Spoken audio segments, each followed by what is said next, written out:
It's time to embrace it. The Community Podcast, exploring the intricacies of personal growth, mental health, and resilience in the face of life's challenges. Topics tailored for a global audience. Now, let's talk about it with your host, Bracy Goodwin. One of my favorite words. Hey, how y'all doing today? Good afternoon to everyone. I want to say hello to everyone that is joining in on the recording, and I appreciate you taking out your time to join in. My name is Bracy Goodwin, and welcome to the Embrace It Community Podcast that I'm having today. It's going to be a really good show. It's going to be a really good topic that we're going to be talking about.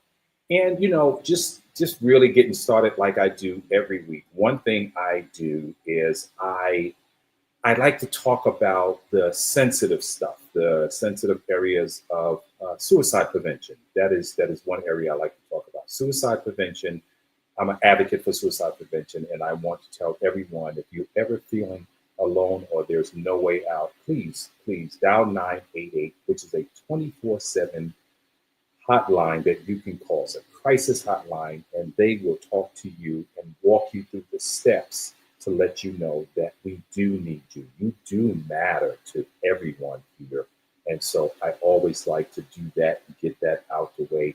This is Mental Health Awareness Month, and so I'm going to be talking on topics dealing with mental health, and suicide prevention is one, and then also sexual abuse. And that's what this topic is about today. It's a little sensitive topic, so I want you all to be sensitive. If you're watching in front of small children, I want to go ahead and let you know just to be sensitive in that area if you do decide to have them to tune in on that. And then I want to say hello to all of my followers that are following me from all over. I have followers from, over in Nairobi, Kenya, over in Pakistan. I have followers over in Dominican Republic as well. And so I want everyone to subscribe and rate and review the podcast. Let me know how we're doing. Let me know how I'm doing on this, because this is not your average podcast where we're talking about the stuff and all of the gossip that's going on in the world, but this is homing in on you, homing in on the community. And that's why I like to say, let's talk about it. So join the community on the social medias we have. We're on Facebook. All right. And we're on Instagram. We're on YouTube as well. I need everybody to go to YouTube this weekend after you finish watching this Sunday evening, and go like on YouTube for me. And trust me, when I'm asking you, that's going to help my word and the word get out that I'm doing. And the more people that I got following me on YouTube, the better off this will be for the Embrace It Community Podcast. Now, the Embrace It Community Podcast is nothing without you following, without you listening, without you liking. So I need you. I need you there. Also on Instagram and TikTok as well. And then here's my email. Take my email down as well. Embrace It Community Podcast at gmail.com. Embrace It Community Podcast at gmail.com. And that's how you can email me directly if you would like to not so much have it posted on the actual streaming or anything like that, but if there's something that you want to talk about in private, confidentially, yes, please let me know. Email me. Modern technology now, you don't even have to call. You can just shoot me an email or shoot me a text or anything like that. So if you shoot me an email, I get notifications on my emails as well. And so that's how I want you to help me out. Will you do that for me? I also have a Cash App. And I don't really talk about it too much on here, but I want to go ahead and let you know that there is a Cash App, because everyone knows it takes money. It takes money to keep things going. So if you want to help the Embrace It Community Podcast, please go ahead and take my Cash App information down, share it with someone. Okay, you may not be able to, and that's okay. I'm not asking anyone to do anything they cannot do. I'm only asking if you would like to donate towards the Embrace It Community Podcast. It's a tax write-off too. Okay, so I can give you all that information as well. So please don't forget to do that. And so I just want to put that up here this week. This is the first time I'm actually having it on this week. So I'll just keep it going. I'll keep it going. I'll keep it showing, and I'll keep talking about it. I keep putting it out there because you don't have because you don't ask. So I'm asking, if you want to, if you can, would you don't mind, just go ahead and cash that on over. And then I'll thank you later. I thank you guys. We really thank you later for doing that. So good show today. Good show today. And I have a co-host who I'm going to bring on today. And I'll let her do the introduction of who she is and what she has going on. She's a really good person here in the Texas area. Marguerite Mells is a certified life coach and a family wellness instructor. And I asked her to come on today to help me in this segment today because it's sensitive, and sometimes it takes not only just hearing it from my voice, but also hearing it from a woman's voice as well. So will you do me a favor and welcome to the stage my co-host today, all right, Marguerite Mells. Ladies and gentlemen, thank you so much. Thank you so much. Marguerite, certified life coach, family wellness instructor. Tell me, talk to me. Listen, God called me years ago in my early 20s to life coaching. I didn't know what that was, Right. but I had the heart to help people. I even have the heart even more so to help women because I've gone through some stuff just as, well as everybody else has gone through some things. And what I've overcome, I want to show other women how to overcome, whether it's sexual abuse, any type of abuse. I would like to be a part of helping others to get past, to get over, right, and to overcome what they've experienced. Yes, it's so hard to do that. So we're going to get in, but I want everybody that's listening and that's going to be tuning in to feel comfortable, and it's okay. Just right now, it's okay because I'm going to be transparent. I experienced something as well. Oh, before I move on, I want to tell all of my veterans, because on Monday, 26th, is also Memorial Day. So I'm a veteran. Thank you for your service, all the veterans as well. So I want to get that out the way. I'm sorry. Right. But now, let me just do this right quick before we get into this, because I believe as a believer to invite God into this conversation. Yeah. So let me just open up with a quick word of prayer, and I'm not going to be very long here. And Lord, I'm asking your presence to come into this conversation. Please, Lord, give us the wisdom and the healing for all those who will hear this message is our prayer. In Jesus' name, amen. Amen. So now, sexual abuse in the faith communities, in the church, out the church. Now, here's my experience from it all. And the first person I told this to in an open setting in the community was one Sunday. I was in San Antonio. I was at a church. It was a men's day, and they said, "Bracy, we would like for you to give a 5 to 10 minute speech or whatever." And I had no clue because they called me off the top of the cuff, and I heard the Lord just drop in my spirit, talk about what you've been through, and I was like, "Whoa!" So the heart was racing, and I got up before the congregation. And I just said, me too. I had a teacher, he was Catholic priest as well, in Brooklyn, grew up in Brooklyn. And I didn't know. I mean, I had to been 5 to 6 years old, had to been the oldest. And I can't call it for sure, had to be called up. But for some reason, this teacher would always call me up to the front and have me sit on his lap. And I'm like, okay, I didn't think nothing strange of it. Maybe he just really was trying to help me in my learning because I had a learning disability. But then as we're leaving the classroom, he would put me in the back of the line and hold on to me in the back of the line and start rubbing on me. And I still didn't know. I didn't know. Now I'm being transparent. I'm just being honest with what went down. And then one day he took me to his house for lunch. He took me to his house for lunch. He made lunch. I don't know what it was, but something about it. I always carried, I don't know why I did, but I always carried a bunch of keys. I love keys. And I had it on my belt. And I had the keys on me. And for some reason, they were in the way. And he said to me, "Oh, you with these keys. Oh, I can't do anything with these keys." And that saved my life. The keys. Wow. Symbolizing of these keys. And so we were leaving his house. He didn't do anything. I still, in my mind, didn't recognize what he was trying to do because I was too young. I didn't know, and I didn't know who to tell. And so as we're walking back to the school, the older boys started taunting him, calling him, "You faggot, look at you, faggot," this, that, and other. And we're walking, and they started pushing him and everything like that. And it didn't dawn on me even as at that age. It didn't dawn on me until I got older. And I said, wow. whoa, Wow. this man, and so I carried around that frustration and that anger. And I said this to the congregation. I said, "But it's nothing but the grace of God that kept me and protected me. And the keys that I had on me protected me from an experience of sexual abuse." Yes. Did he fondle me? Yes. And all that stuff. And I got angry. I got angry that now I was angry at anybody that was a Catholic priest, angry at anybody that was even in that lifestyle. I had a problem. I was really, really, really angry.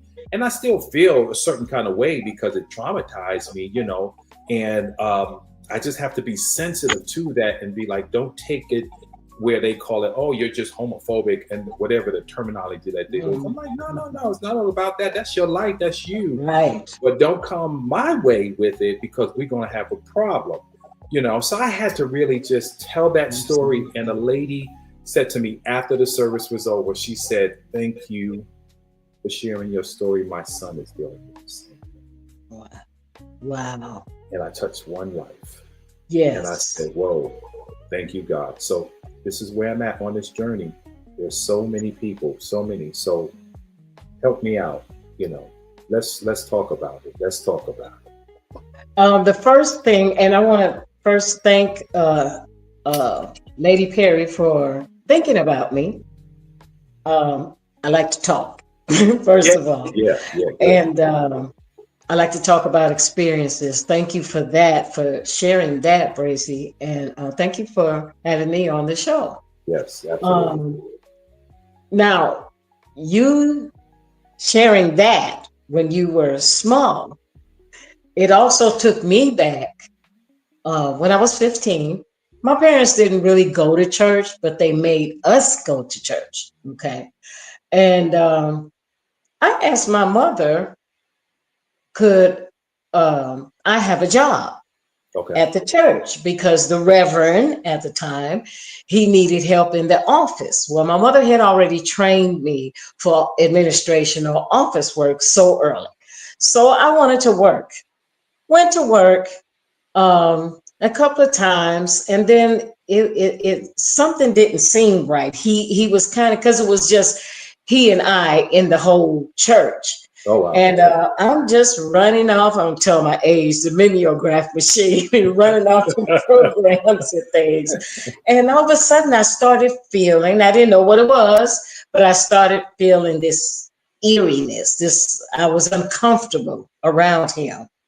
And he came into the little area I was working at, and he said something to me, and I, my mother, teaching us manners. Yes, sir. Da, da, da, da.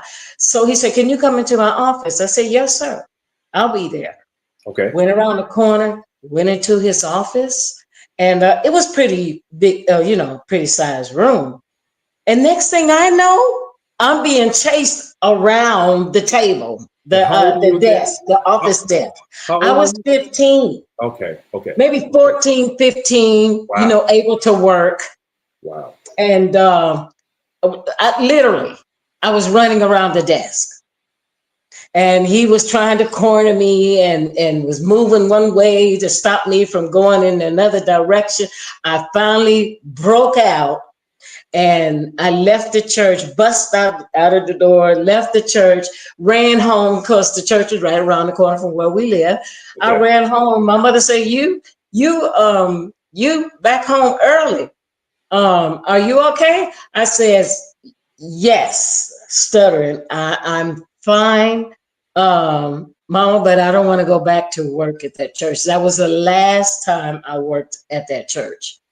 As long as he, was reverend. So let me And ask you, can I ask you a question? sure, At that point, when mom asked you, is everything okay? What do you think stopped you from telling the truth? that's a good question because when your mind is not fully developed, Right, you right, automatically right, right, don't want to get the other person in trouble.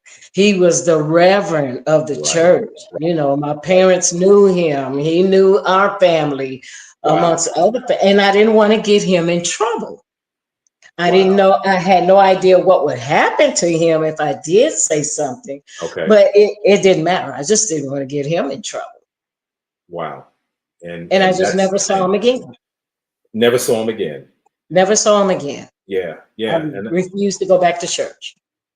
so how do we do this? How do we do this? Because I, I'm trying to figure out how now can we help those that don't have the voice and they know because we're in a totally different generation, and now we see it coming out. We got the Gateway Church, being exposed. We have a gentleman from Ohio trying to expose TD Jakes now, and it's being exposed. Donnie McClurkin, telling what went on.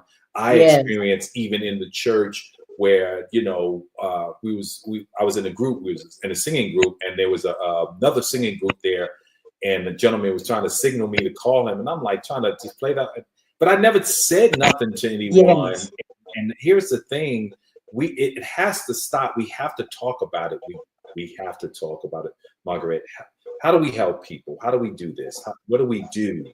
How do we have a heart conversation and feel okay? How do we do that to these? I think personal exposure helps people open up.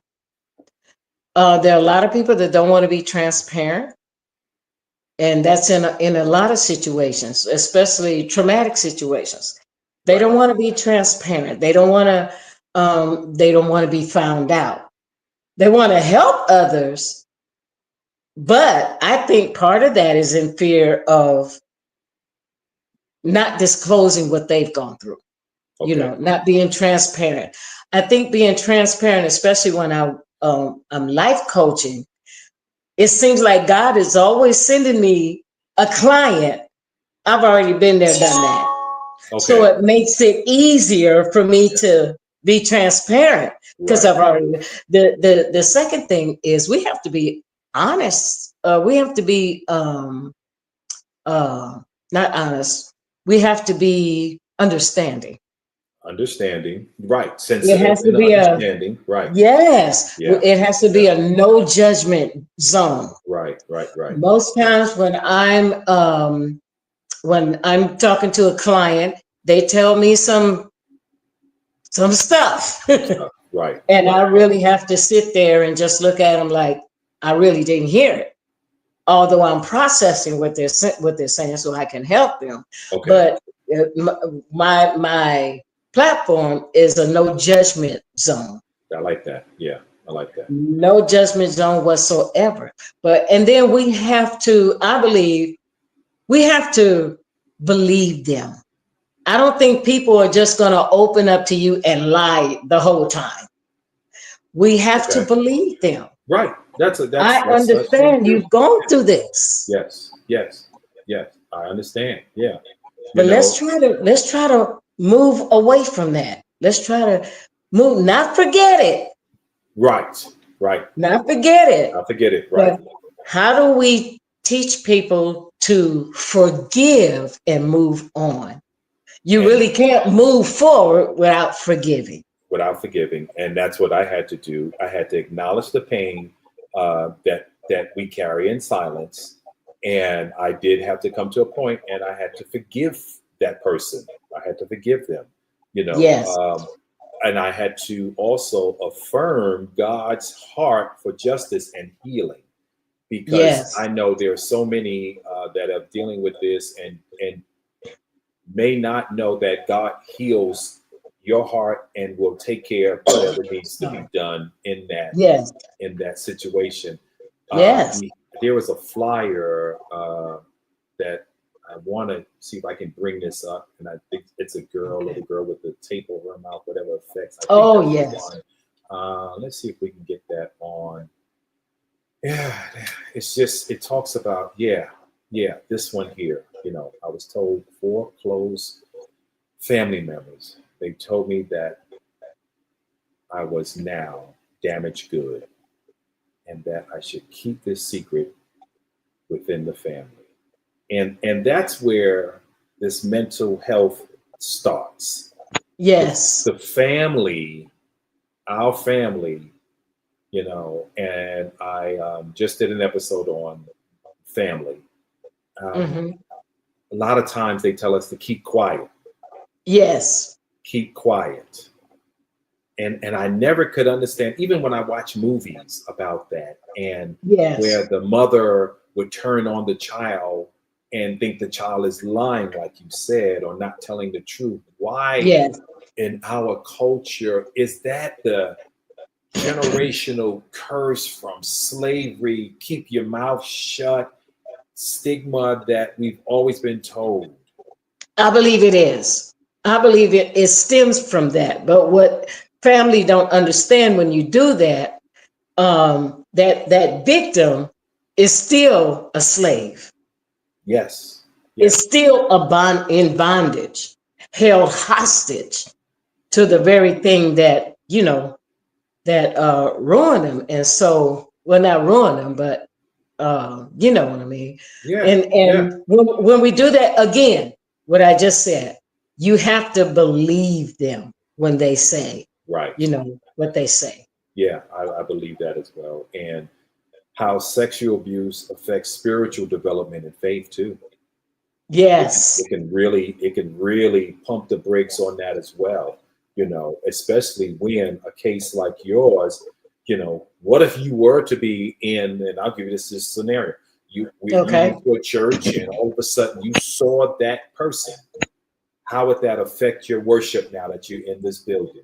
You would probably just shut down or leave. Or leave.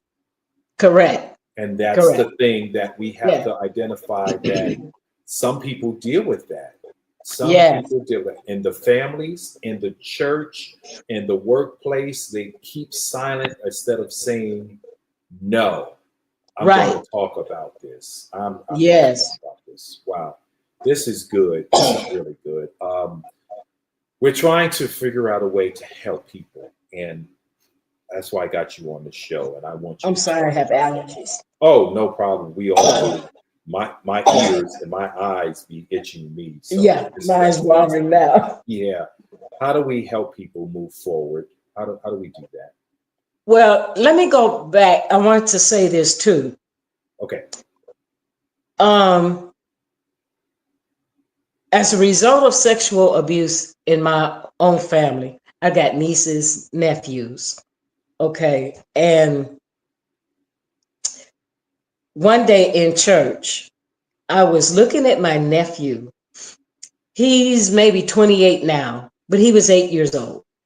And I kept, watching his movements. So I went to my niece and I walked up to her and I asked her, who did you leave him with? Mm, I'm not going to say the name. Who did you leave him with? She says, what are you talking about? I said, who did you leave him with? Of course, she was in denial, okay. but I saw it just as clear as day. You And, saw it. and Yeah. I saw that spirit just as Oh, clear wow. as day. Wow. Wow. And to this day, sad to say, full gray, full, where you go. I mean, I see him on Facebook. I don't, I still want to keep up with him. And I feel so bad that I did not pursue that with her. Okay. But I didn't want to offend her at the same time. You see what I'm saying?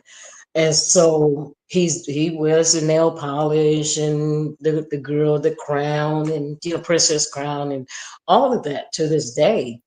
And it just makes me sad when I see him. So the parents they cannot be in denial. That's the part. They're in denial. Or They they're accepting this is their choice and this is, but it's deeper. exactly. It's deeper. It's deeper. It's much deeper. I had a sister, she's passed on, and we had that conversation because I think 3 of her children, uh, as a result of sexual abuse, are living another lifestyle. And so she had a picture on Facebook, and the rainbow, she was in a parade, Okay. and so I called her and I said, "What's going on?" So she told me da da da da da. I said, um, "Your children." She said, "Well, I want to support them." I said, "But why?" Right. And she told me, "Well, because they're my children. I want to support them in whatever they do. I want to be there for them." I said, "You can support and love them without accepting the lifestyle." Right. Right. You can. Yeah. Yes. Yeah. And so she wasn't offended or anything, but I had to share Bible with her. Mm-hmm. I said, God tells us to love the person, but hate the sin. Hate the sin. Right. But we have a problem if you don't see it as a sin. Right. So Right. I just left it like that. Right. I Yeah. just said, Now, okay. now, even when you're dealing with mental abuse, mental awareness, and we're talking about sexual abuse, that is the topic today. Um, Yeah. but even with men that struggle with pornography, Right. because they were abused, and Yes. were told that they wasn't going to be anything. You wasn't. Hey, I am being transparent again. Had Yeah. stepfather, and cousins laughing at me. He ain't gonna never get no woman. He ain't gonna never. Cause look at him. He doesn't know. We lost her, but we'll get her to come back on here and see what happened. But yes, it's all mental. It is all mental that people deal with. And so we have to be aware of what goes on the mentalness about this. Now, here is a hotline that we want to put out here. And Margaret, this is a hotline for the sexual abuse. If you don't Okay. feel comfortable talking to us, we can share this information and have people chat online.rain.org, Okay. RAINN.org. And so they can chat with someone one-on-one. And it's that technology, smartphones, however you want to do it, wherever you want to do it in your own privacy, get on there and talk to somebody about That's what you're great. dealing with mentally when it comes That's down to great. that. Because the pornography, like I was mentioning before you dropped off, but the pornography, the sexual abuse, and being told you're not, and being told you can't, and being told you would never, all of that played a game in my head. Yes. It played the game in my head, and I found myself Absolutely. being so promiscuous out there with just, I mean, oh, look, I'll be transparent. I heard that ugly spirit said, you can have anyone you want. Look, they're all looking at you. They all want you. They all, Yes. and being a musician in the church, Yes. that was it. I mean, I was Yes. at that point and I could, but it was wrong because not only because it was wrong, I was married Yes. Okay. at the time, and I put a post on my page about being transparent about how I had to go to my ex-wife and ask for forgiveness, and not only just ask for forgiveness, but here's what I did. I Yeah. Yeah. did with this one. I did with this one, and I'm sorry I did that. Yes. Not only was that healing for me, but it was healing for her to go on and now Yes. being Yes. remarried herself and everything. So I had to really get the grips on that mentally, it's a mental game we deal with when Yes. And gosh, then there's no healing without acknowledgement. acknowledgement. Thank you. Oh my gosh, yes, that right there. You have to want to and be okay with acknowledging that this is an issue for me. Uh, Yes. and that's what's now being we've seen it with other artists, recording artists, but think about all those other artists that didn't do it. Think about all the pastors that are dealing with this and still haven't found healing in this, since we're talking about the faith-based community. Yes. Okay, let's just be real. How many pastors are sitting up in the pulpit preaching the word of God because they have the gift? I had the gift to play. I'm up there playing. You happy till you sweat. We all got the gift, but on the inside, we're dealing with some dark mess that really need help. And so I'm making this statement here. If it's you watching, like I told on my Facebook page, if it's you watching and you need help, go ahead and type help in the chat and we'll get to you on outside of this. All right. If it's not you want to talk to Marette, just text help, Marette help. She'll talk to you outside of the chat. Text me, come to me, and let's talk about this, because this is a no judgment zone. All right. Yes. Because we got the wounds, we got the scars, we've been bleeding, we've been doing all of that. So, and here's her email address as well. If you want to email her, we're here to help somebody. That's the whole object of this podcast. I want to help somebody break free of this foolish mess we've been thinking that we can keep quiet and be okay. Because here's what happens. Now, we're holding on to this. Say I'm holding on to this and I'm going to get married. Now I'm bringing all of this mess into my marriage. I'm carrying all of this into my marriage. And every time they try to talk about it or ask me a question about it, what if I was still addicted to porn? And then all of a sudden she catches me on the porn. Well, baby, why are you on porn? You're right here. And I can't even talk about what you talking about? In denial. Yes. We gotta be able to talk about this in the house. Talk about it with your children. Talk about it with your loved ones, that it's okay. It's okay. Let's talk about it. Go ahead.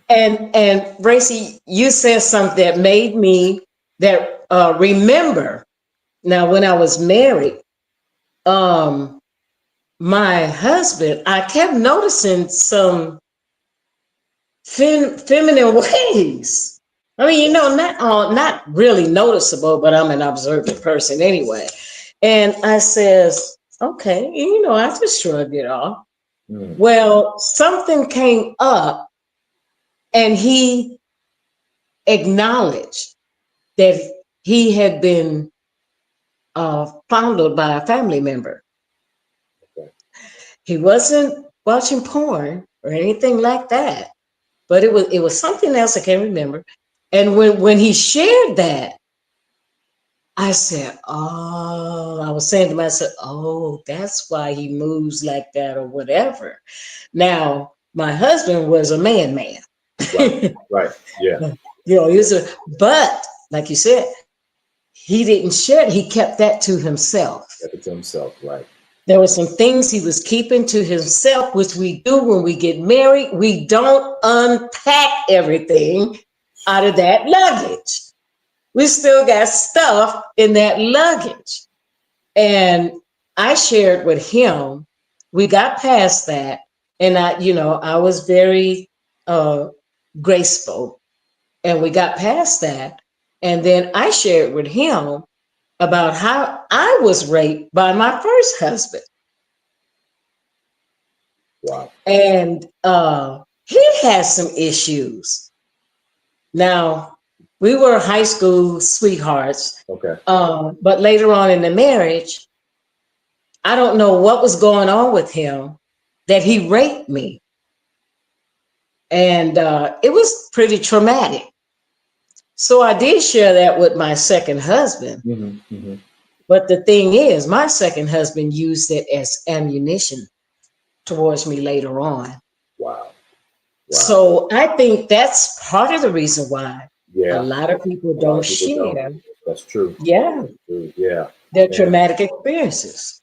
And we try to be upfront and honest and transparent, because I was in a relationship where I was transparent about this very same conversation and my experience and how promiscuous I was. And that person tried to use it against me when they got angry at me. This is why this worked, because you was too busy doing that.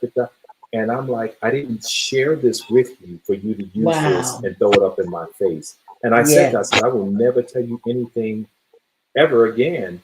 Needless to Yes. say, when we no longer married, because she tried so many times to just damage me mentally without Yes. going into details. Police called on me 12 times, and I'm like, whoa, I've never experienced anything like this in my life. Yes. But all this trying to damage me, and it didn't work. And I heard the Spirit say, run, Forrest, run. And I got up out of there. And I said, whoa. And here was a person I thought I knew back from New York, because we both grew up in New Yes. York. We knew each other from Yeah. then. But I had to think about it. I said, well, when I knew her from New York, I met her while I was fooling around on my life. And I wound up fooling Yes. around with her. Yes. So that whole spirit 20, 30 years later, she was all messed up. And so Come on. we don't talk. And this is why I said, I'm going to be transparent, and I'm going to set the boundaries in my life, and I'm going to make sure I'm in a good mental place moving forward, so that I can definitely be a help to somebody, because a lot of people, this takes practice. This is not easy. No, it's not. Being where we are, this is not easy to do, because no, it's not. If you deal with anything like I do, some stuff of depression, I dealt with depression, because of so many failed marriages and so many things that I've gone through before. And I just had to say to myself, no, you are okay. You are okay. It's going to be all right. God loves you. If nobody else don't love you, He loves me. And I had to really tell myself that over and over again. Then I had to start getting some scriptures to go with it. I had to there you go. And see what the word of God was. And I came across Ephesians 5:11, and I know it's more part to it, but this is based on exposing the darkness. And okay. It says, take no part of the unfruitful works of darkness, but instead expose them. Expose them. That right Why there, are we not exposing? Like you said, in the church. In the church. The church is supposed to be a place, an asylum. Place of rest. It's a place of safety, security. Yes. I used to tell at a church that I belonged to, we had a discussion after a Wednesday night Bible study. Okay. And somebody brought up the fact that, pastor is my water and all of this. I say, yeah, but what we need in these churches, if at all possible, are coaches, psychiatrists, psychologists, mentor. We need those type of people, because your pastor can't do it all. He can't. And they don't have all the answers. Exactly. There are people sitting up hurt from the night before, or being taken advantage of physically from the night before or during the week. And now, it's time to go to church. They're still feeling that's still on them. It's still on them. Yeah. Who do they go to? Who can you talk to? Right. Who can you trust? Who can you trust? That part. And that's it. Who can you trust? And that was an issue for me. And I allowed it one Sunday, just here recently. I was dealing with something in a relationship, that I was seeing someone. And I got so angry and frustrated at the person. And I woke up, I couldn't even perform in the duty that I was called to do in church. Yes. And I said, whoa, I had to be like, If this is not allowing me to minister in the capacity that I'm called to do, then this relationship is no good for me. Yes, sir. And I got out of that relationship. So I've learned to pay attention to the signs and the triggers that help me. And I'm trying my best here on this show to help someone else, to help someone get to this point where they can walk like the way we walk. How can we reach you? How can we reach you, Margaret? And let us know the best way to contact you. Tell us all the good stuff and where we can find you. The best way to contact me is through now I have 2 websites. Okay. Is https:// artistmcooper.wixsite.com/peppermintlc. Peppermint LC. I like that. Where did Peppermint Yes. LC come from? I know it's like tender loving care. I didn't notice that until until later on. Peppermint LC. And the other website. Now I'm going to bring this up. Yes. I'm a new author. Oh, yeah. God has me in a place of writing lyrical poetry stories for women. How can we find the book? How could they find the book? Okay, you can go to https://artistmcooper.wixsite.com/soul-salsa. I know that's a mouthful. But we'll leave it up, so people can jot it down and take a screenshot of it. And that's where they can get the books. One is called The Intelligence of a Woman. The other one is called The Many Stories, the Book of Many Stories, MINI, the Book of Many Stories. And what they are, they're actually now fictional. So everything I write in those two books actually happened for me. And I'm writing about relationships. I want women to be a little bit more discerning and careful about who you come in contact with in your relationship. Recognize if he's a salesman. Recognize if he's a puppet master. True. Recognize those things. That's right. You got to be watchful and careful. Yeah. If you would allow, I would like to bring up mental health points. Yes, please do. Yes. And most people, they don't realize that they have mental health challenges. They don't realize it. They really don't. Right. They feel like what they do or what they say to others, that's just them. They don't know that they have mental health challenges. Wow. There is no indicator light that goes off. Warning. There's nothing there. Warning, there's something wrong with what you just said. Now, I'm saying this because I just departed from a BFF relationship. I've been knowing her for maybe 10 years. Okay. And I always say, you never really know a person until you come in close proximity to that person. It's the same as knowing Jesus. You never really know Jesus until you come into close proximity to Jesus. That's good. Yes. So when I was in close proximity, I was invited in, because to temporarily stay. But anyway, I noticed some weird things. And it just blew up and got totally out of hand. I mean, her character. Okay. I didn't know that she was real. I kind of knew, she was like that. But I still befriended her. Okay. And kept her as a friend. Okay. But I really noticed the mental health challenges that she faced. Wow. And it stunned me. It took me back. But I thank God for Holy Spirit gave me a level, response. I responded with I wasn't up here, wasn't down there. I just, it was just even. Did she accept any of your advice? Let me tell you, for 2 years, I coached her. I life coached her for 2 years. 2 years. Yes. She was pulled out of a place, a really dark place, into a place where she can move forward. So yes, all those years, she accepted the things that I was telling her. She was the only one on a Bible study line for a whole year. So she soaked up everything again, but in close proximity, it was like I was never her friend. Coming out, cussing.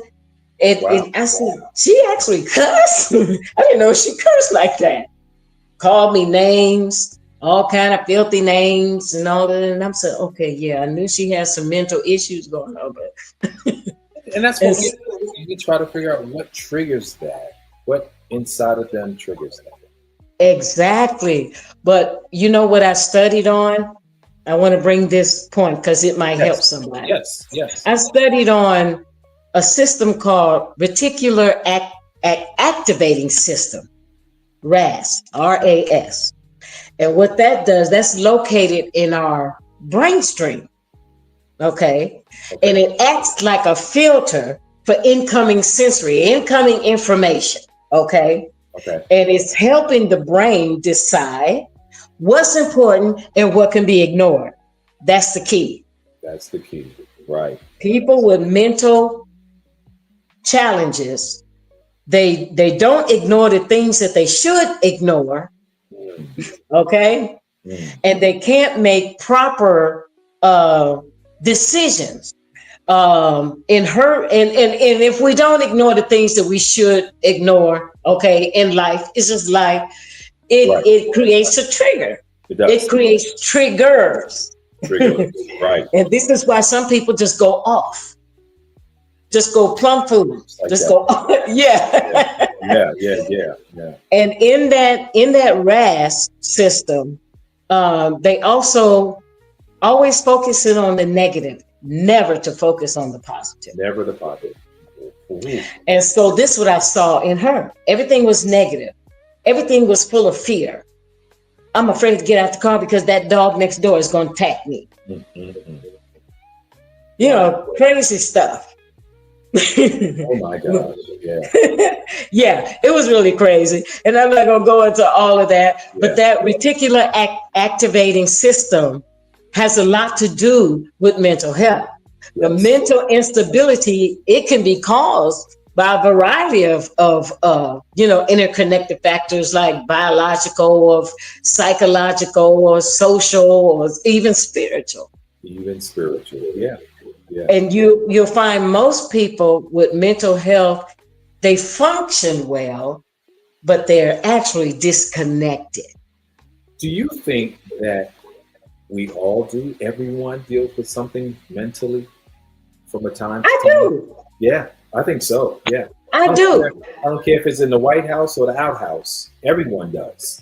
Yes, everybody does. Right. For some, it's long lasting. For others, it's only temporary. Correct. But everybody does. Yeah. And that's only because of what we soak in, that sensory information, what we, receive from our environment. You know, I gotta say this right quick. Go ahead. My middle son, he's 47 now, I think. Well, I don't know how old he's, 45. But anyway, when my middle son was just 4 or 5 years old, he don't watch cartoons. He don't watch funny movies. He's sitting there watching the world news. And so wow. He got up one day and he came to me in the kitchen. He said, "Mommy, why people be doing this and why people be doing that?" And I'm concerned. And I'm looking at him, I'm concerned about what? At an early age. At an early age. And he was soaking all that information in. Yeah. and what I had to do was stop him from watching the news. Okay. And so you're a child. I get it, but maybe that's just where his mindset was at that time. He was on exactly. Exactly. As the whole, what was the soap opera? As the World Turns. As the world turns.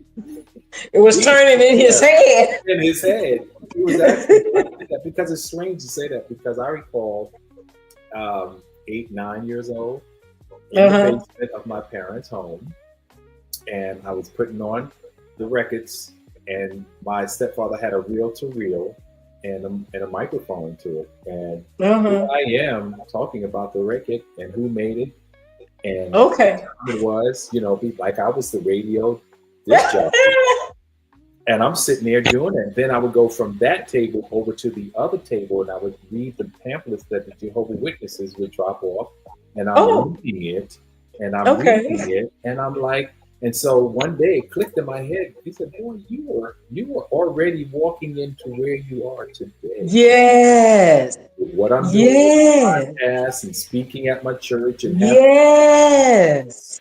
and talking about life and being a good listener, no judgment. Yes. We were actually walking in our calling at a very early age. Exactly. And that's why we have to always do a self-evaluation check of where we are, especially in different stages of our lives.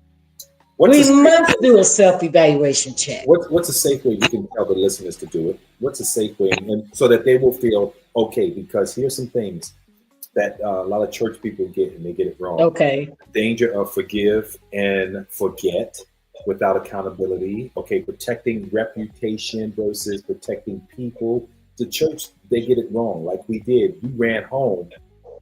You were protecting him and not protecting yourself. Yes. Yes. So how do we help the people that are watching and listening on knowing the difference in the two? How do we help them out here? Okay. You know, the first thing that came to my mind, always put you first. There you go. It may sound a little selfish, but it actually isn't. Right. If you learn to put yourself first. Love yourself. Think of yourself first. Love yourself first. Right. Because the truth of the matter is, I just told this to my daughter-in-law yesterday. You cannot give away what you never had.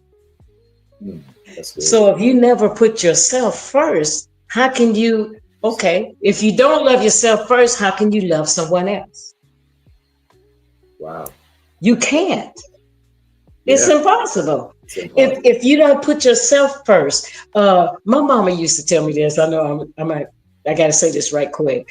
My mom used to say, always pay yourself first. Yeah. Put your money away first. She said, I don't care if it's $5. I don't care if it's $10, $15, $20. Put it in the envelope, but pay yourself first. Yeah. Because it's going to benefit you later. Yeah. So that's why. Hang out with me. I got some slides I'm going to put up since you're here, and I love your company and I love your energy that you give it. But I remember a song by Layla Hathaway, and you get a chance to listen to it. It was Layla Hathaway live, and it was called Mirror. Listen to that song. And it's talking about love yourself like no one else can. Yes, that has been my motto, and I play that song over to me, so that I learn how to love myself like no one else can. And that's why I always come on the show and say, I love you because I love me first. I say it. Oh my. Every show that I do, I put that on the end. But we got some slides that we want to put up here about sexual abuse and just talk about them a little bit that we're going to throw up here. And we're going to talk about the rain. And here's the breakdown of the locations where sexual assault occurs. You believe it or not, 55% are near the home. And then 50% in an open place. It's broken down in ways that you would never think. 12%. Wow. The relative's home. Remember we talked about that. The relative's home. And then 10% in an enclosed public area, but such like a garage or parking lot. What about the schools, in the bathrooms, under the bleachers? Come on. Now, and then here's on the school property, 8%. I think it's more than that, but this is what it's talking about. Where the breakdown is when we come down to sexual assault. So there's some reasons why. I like that one. You can bring that one back up too. The reasons why sexual assault victims don't report, and we just talked about that. Shame, fear, and the self-blame, embarrassment. I'm already being talked about at home. So when this teacher was trying to sexually assault me, I didn't know. How can I go home and talk? Because I didn't have a voice, my counselor told me. Right. I didn't have a voice. So how can I go home and talk about it if you don't have a voice in everything you're trying to talk about in life as a kid? You're being told, shut up, you're so stupid. Oh my God. Yes. So how can we go home and talk about sexual abuse and then the fear, like you said, of being disbelieved? The fear. Mhm. That's the fear that That is a real resonates. fear. Every time you wake up with that fear. And we all know that fear is a sin. Worrying is a sin. Yes. This is why we need to talk. Okay, close relationships with a predator. Ooh. Now, I got 7 granddaughters. No, 6 granddaughters and 1 grandson. And I promise you today, and I'll say it on my show, let somebody touch them in the wrong way. Okay, grandpa gonna catch a case. You know, I know that's right. Like, just send me some oodles and noodles and I'll be out here. You know, believing the encounter was not rape. And that's another thing. We believe that it wasn't rape. We believe that it wasn't sexual abuse or sexual fondling or a sodomy and all of that stuff. We didn't believe that. Worrying about retaliation, that's the first thing they like to do. You say anything, I'm going to kill you, your mama, and everybody like that. These are the words that come into your mind. The lack of confidence in police response. There's a lack, even in law enforcement response. Yeah. Then there's the perception that sexual assault was not important enough to report. Yes. So that's yes. We need to see something, say something. And I'm going to ask you this question. Because this is what I experienced with my last husband, but I also see it as sexual abuse or sexual, especially in a marriage. What is it when your husband demands for you to please him in whatever way or manner? Right. But you're starving. Right. Sexually, you're starving. Right. He's already called me names, already put me down, already don't nobody want you, already, bringing down my esteem. Yep. But according to him, I was still required to please him. Right. You know why? Go ahead. His perspective. Because he's a selfish. If this wasn't a rape, he's selfish. I'll leave it like that. There's a name put on the end of it, but he's very selfish. Yes. And all of his thinking and all of his upbringing, it's all about him and not about you. Yes. And the man has no clue that sex doesn't start in the bedroom. It starts first thing in the morning when I see you. Baby, you look good today. I'm on my way out to work. Did you pack my lunch? Come on. So much. You smell good. You look good. Thank you for doing this. Help somebody. All day long. Can't wait to see you. I bought you some flowers. Do you need anything? Help somebody. I just want to hold you when you get home because I know you've been through so much in your life. Big Papa's here to hold you. They don't know that. They don't understand what that really means to you. They don't get it. Yes. I said selfishness in a lot of men. And women have to know, and some men, but because I talk to women, women have to distinguish the difference. Right. Between sexual, assault or abuse. Exactly. And, but they have to distinguish or love. They have to distinguish the difference. Know the difference between the two. This is another show. That would be another good show. We got to get back on and talk about that. Yes, it will. We'll help somebody in that too, because that's all part of mental health. Your mental health, mental health with all of this. This is all a part of it. So we don't want to keep people too long, but I want to thank those that joined in and watched this show. Follow us, the Community Podcast page. Follow us on Facebook, Instagram, TikTok, and subscribe to YouTube, please, and like and follow the page. And then definitely, Margaret, tell them again how they can reach you so that we'll know how to follow you as well. Because we're going to come back. We're going to do another episode on another topic that we just started that we need to talk about later. Great. They can reach me at artistmcooper@gmail.com. Artist? mcooper@gmail.com.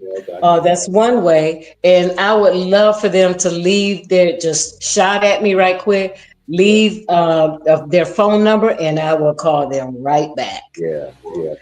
They can also call me directly. I don't mind giving out my phone number. Okay. It's 682-244-8817. We'll get it up here on the screen in a minute, and thank you for sharing that information, because a lot of people don't like to do that, but I'm glad you did that, because somebody might want to talk to you right away. Go ahead, repeat the number again so we can get it up here. 682-244-8817. All right, you got it, and we're going to make sure that that's in. Yes. And if you don't mind, I'd like to say this one thing about mental health too. Well, this other thing. Yeah. By the world standard, most psychiatrists would diagnose a person that has mental health challenges as a mental disease, and they, begin to prescribe medication and or therapy. But when in the spiritual sense, mm-hmm. it's actually the spirit of arrested development. Mm. We don't really talk about the spirit of arrested development. And these are demons that come to hinder a person's growth or their development, emotionally or spiritually. They come to block, they come to hinder, they come to obstruct the development. This is why some people with mental health challenges, they can't see themselves getting away from that. They can't see themselves from the past. They are always holding on to what happened to them in the past. Well, that's the spirit of arrested development. Wow. That spirit wants to keep them there so they won't develop, wow, won't get better, won't seek help. Man, I'm so glad I had you on my show, because I learned something. Well, praise the Lord. Yeah, I learned something now. And like I mentioned to everybody that's watching and listening in, here's how you can reach Marguerite. But she'll be back. She'll be back because she's a very wisdom-filled woman that has so much information that she can share with us to help you and help somebody. Praise God. But thank you so much for joining. I'm gonna hang around a few minutes, but don't go nowhere. I'm gonna put you back in the waiting room back there. I'll put you back in the room, but don't go nowhere because I want to talk to you after we get done. Okay. Okay. Thank you for having me. I loved it. Love it. Yeah. Hey, thank y'all for listening and watching. This has been a great episode.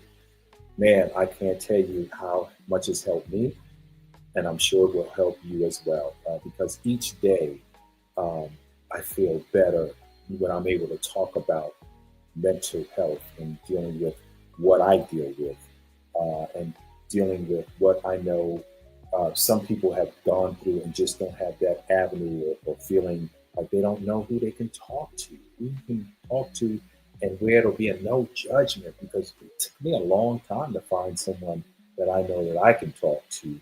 And she has been on my show as well out of Columbus, Ohio. But man, talking is good. Listening is even better. Talking is good, but listening is even better without judgment. All right, I'm going to throw this quote up on you before I leave, and I'm going to let this marinate with you before we leave the show. This has been a good show. But I want you to know, whatever affects one directly affects all indirectly. Right? By Martin Luther King. But thank you. Thank you so much for joining and watching and listening in. This is where you can find me. This is what I do. And this is what I love. I love helping you. All right. Thank you again. And whenever you feel the need and need someone to talk to, let's talk about it. But remember, I love you because I love me first.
Thank you for listening to Embrace It, the Community Podcast.